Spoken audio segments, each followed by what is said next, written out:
Ashama harka fuuni ashama irratti sagantaa SCHOOLAR channel beginagiyaan gara channelii keenyaatti dhuftanii isiniin jedha har'as akkuma baratame viidiyoo barbaachisaa fi gabaabaa tokko qabadde isin dhufee jira jalqabaa kan xumura viidiyoo keenyaatti akka malee turtanaaf guutuun qabaa viidiyoo keenya irraa share subscribe gochuudhaan deeggarsa keessan nuuf agarsiisaa isiniin jedha.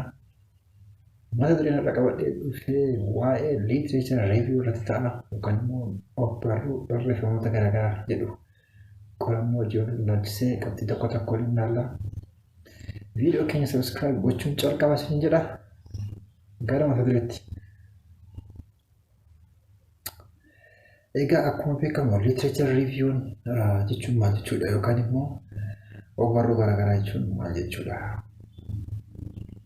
Kutaa qorannoo keessatti literature review yeroo baay'ee what was known part of the research jechuun beekamu. Kutaa qorannoo keenya keessatti wanta kanarra beekamu wanta kanarra hojjetama literature review. Sila akkuma duraan jenne namni tokko mata duree qorannoo osoo filateen duratti maal akkamitti mata duree qorannoo tokko argachuu danda'a kan jedhamu yeroo darbe waliin ilaallee turre tokkoffaa ekspertii adda addaa irraa muuxannoo fudhachuu ta'uu danda'a innirraa muuxannoo jireenya irraa ta'uu danda'a jennirraa sadaffaan immoo literature review kan immoo barreeffamoota garaagaraa dubbisuudhaan wantoota mata duree sana ilaalchisee baraman akkasumas immoo wantoota mata duree sana ilaalchisee hanqina iddoo inni itti jiru dubbisuudhaan adda baafnee booda mata duree qorannoo akka filan waliin dubbinee turre. Kanaaf isuma sanii dhagaa it is what was known wantoota kanarra beekaman hin beekamne yoo dubbifne malee beekuu hin dandeenya waan ta'eef dubbisuu akka barbaachisu sanaan booda immoo qabxii barbaachisaa ta'e akka fudhachuu dandeenyuudhaaf literature review kan barbaachisa. Kanaaf literature review dubbisuun gabaabatti maaliif nu fayyada? Qabxii tokko tokko ilaallu. Tokkoffaa to know more about the problem. More about the problem. To know more about the problem. And lamaffaan to know more about the problem means just waa'ee rakkoo sanii deeply qorannoowwan maxxanaman maal jedhu. To know more about the problem. Qorannichi akkamitti hojjetame? Stilii diizaayinii kamiin fayyadame? Hanqinni isaan adda baasan maalidha? Yookaan immoo soluushinii isaan fidan maalidha qorannoo sana ilaalchisee? Steedii eeriyaan isaa yoomidha? Data analysis moodeliin isaanii maalidha? Wantoota hedduudha baranna jechuudha. More about the problem. Akkaataa isaan discussionii itti barreessan. Metodolojii isaan itti fayyadaman. To know more about the problem. Nu fayyada jechuudha literature review yeroo darbe. And lamaffaan to avoid duplication of the information. Qorannoo irra deddeebi'amee akka hin hojjamne nu gargaara jechuudha. Nu gargaara. To avoid duplication. Sadaffaan to learn the gaps in the area of the study. Hanqina iddoo jiru ni bara jechuudha. Dhuguma hanqinni ni jira qorannoo kanarratti.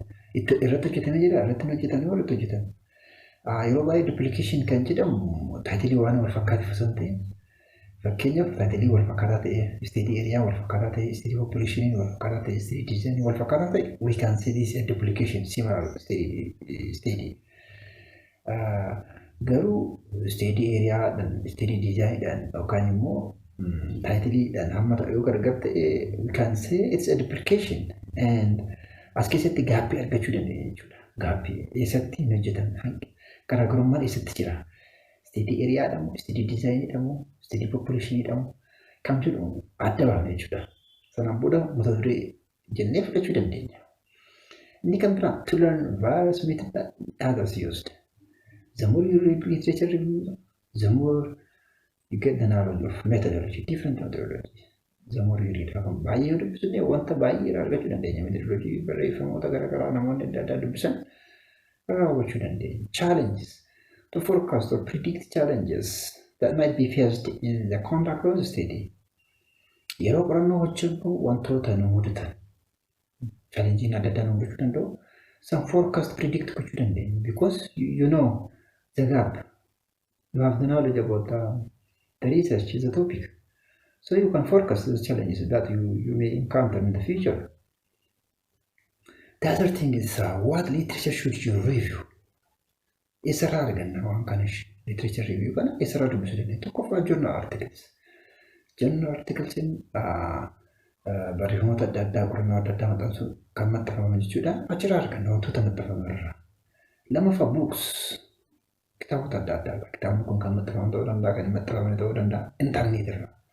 Even though the information from internet has no guarantee, garuu ni fayyadamu. Reports barreeffamoota adda addaa kan maxxanfaman ta'e kan hin maxxanfamne fayyadamuudha.